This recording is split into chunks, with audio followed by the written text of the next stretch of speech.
So let's look at some processes. So marketing objectives are the realistic and measurable goals to be achieved through the marketing plan. So marketing objectives, whenever you hear objectives, I don't know, I feel like objectives makes it seem like a more difficult idea than it really is, but objectives are literally just goals. They're just the aims of the business. So there's different ones. So for marketing, a big one, and you guys would be aware of it, is market share, which is the business's share of the total industry sales for a product. So obviously, if they increase their market share, they're going to increase their profits. So Coles and Woolworths together, in terms of the supermarket um, business, have over 50% of the market share. And because they have so much market share, and like they have so much of like a portion of that market for sales, that's increasing their profits compared to a company that only has a small amount. So same when you look at activewear brands and you look at Nike, you look at Adidas, you look at, now Stacks, Elite 11, and, some of those bigger brands that are coming in. Each of them have their market share, and the bigger that portion is, the more money and the more profits they're making. So another marketing objective is to expand the product range, which is what the title says. It's offering more products to assist with long-term profitability and adaptability to consumer preferences. So this is where you see a company that has like a really large product range. Apple's a really great example because, of course, they've got the phones, but they've also got the Macs, and they've also got like Apple TV, and then they've also got like AirPods and headphones. They've got such a large product range rather than just selling one product, which makes all the difference, and also can kind of just ensure that consumers feel like they're being listened to and that there's more products available for them. It's the same with kind of clothing stores that offer and that will sell like accessories as well, that might sell bags or might sell shoes.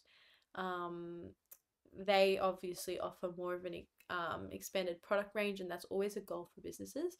Maximizing customer service is literally just centering consumers in the business's focus, because if you make customers feel like they're cared for, they're going to buy from your store, they're going to be more loyal, and they're going to return, they're going to be satisfied. That just means more money. I know for me, if I get like a really good service, like it's just so nice when they're nice to you, because there's also other workers that are like so mean. But when you feel really cared for and they're not like down your throat, like trying to force you to buy it, but like I'm sure you guys have had experiences where the workers are just so nice and they're just genuinely nice people, and you actually feel cared about. And because you feel cared about, you want to buy the product. Like sometimes I won't even like love a product that much, but like the girl helping me, like I remember this one time at Universal, the girl was just so nice. Like I liked the dress, but I didn't love it, but she was just so nice. And certain stores have commission where they'll actually get paid more um if like the worker is like selling more products. She was just so nice that I was like, you know what, like I'm just gonna buy this product. Like if I have to return it later and don't end up wearing it, like I'll return it. But she's so nice. She was so nice that I literally left her a review. I like went onto the Universal site and I emailed their customer service like with her name and everything, because she was so nice. Because if you feel cared for and you genuinely like really enjoy your customer experience, it just makes such a difference. And that got them a sale that any other day I probably wouldn't have made. So customer service, and hopefully you guys have had good experiences with it, can really make such a difference. I think people overlook it, but as soon as you have like really good customer service like experiences, and I really, really hope people can relate, and I'm not just waffling right now. It makes such a big difference in terms of sales.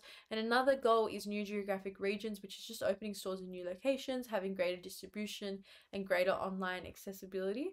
I feel like activewear brands is a very good example of that. I know Elite 11 just opened up in Parramatta. There's the Stacks in Broadway and in the city.